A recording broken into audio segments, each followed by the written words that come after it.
Welcome to SEBI IAS academy. இன்னைக்கு நம்ம என்ன பார்க்க போறோம் அப்படின்னு சொன்னா, டிஎன்பிஎஸ்சி பொது தமிழ்ல கொஞ்சம் கொஸ்டின்ஸ் இம்பார்ட்டான கொஸ்டின்ஸும் அதுக்கான ஆன்சர்ஸ் தான் பார்க்க போறோம். ஓகேவா? அதில் ஃபர்ஸ்ட் கொஸ்டின்ஸ் பார்த்தீங்கன்னா, பிரித்தெழுதுக. கரியன் அப்படிங்கிற சொல்ல பிரித்தெழுத கேட்டிருக்காங்க. சரியாக பிரித்து தொடரை கண்டுபிடி. இதுல என்ன இருக்குது? கரு கூட்டல் அன், கருமை கூட்டல் அன், கரி கூட்டல் அன், கரி கூட்டல் அன், அடுத்து விடை தெரியவில்லை. இதான கரெக்ட் ஆன்சர் பார்த்தீங்கன்னா கருமை கூட்டல் அன். இது என்ன அப்படின்னு பார்த்தீங்கன்னா, இந்த கருமை பிளஸ் அன்ல கருமை மை இருக்கு இல்லையா, இது ஈறு போதல் அப்படின்னு சொல்ல விதிப்படி என்ன மை விகுதி கெடும். ஈறு போதல் விதிப்படி மை விகுதி கெட்டு என்ன ஆகும்? கரு பிளஸ் அன் அப்படின்னு ஆகும். அதுல என்னன்னு பார்த்தீங்கன்னா கரு ஊ வருதா, அப்போ அந்த உகரம்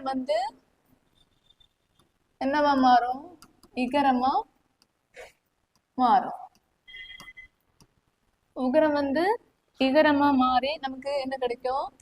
கரு பிளஸ் அன் கரியன் அப்படின்ற கரெக்டான வேர்டு கிடைக்கும். சரியா? கரு பிளஸ் அன் கரியன் அப்படின்னு சொன்னா கரெக்டான வேர்டு என்ன பண்ணும்? நமக்கு கிடைக்கும்.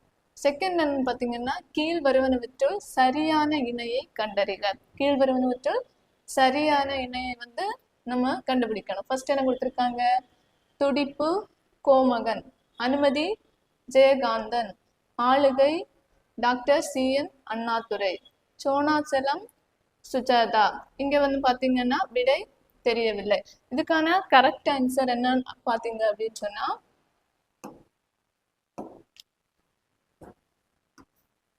துடிப்பு அப்படின்ற அந்த சிறுகதை எழுதுறது பாத்தீங்கன்னா கோமகன் எப்ப எழுதியிருப்பாருன்னா 1977 தான் இந்த சிறுகதைய இவர் என்ன பண்ணியிருப்பாரு? எழுதியிருப்பாரு. அப்புறம் பாத்தீங்கன்னா அனுமதி, இதை யார் எழுதுனது பாத்தீங்கன்னா சுஜாதா. இவங்க தான் இந்த அனுமதி அப்படின்ற சிறுகதையை எழுதியிருப்பாங்க. அப்புறம் ஆளுகை, ஆளுகை யார் எழுதுனதுன்னு பாத்தீங்கன்னா ஜெயகாந்தன். இவருடைய நூல் தான் ஆளுகை. அப்புறம் சோனாச்சலம், இது யார் எழுதுனது பாத்தீங்கன்னா வ.வே.சு. ஐயர்.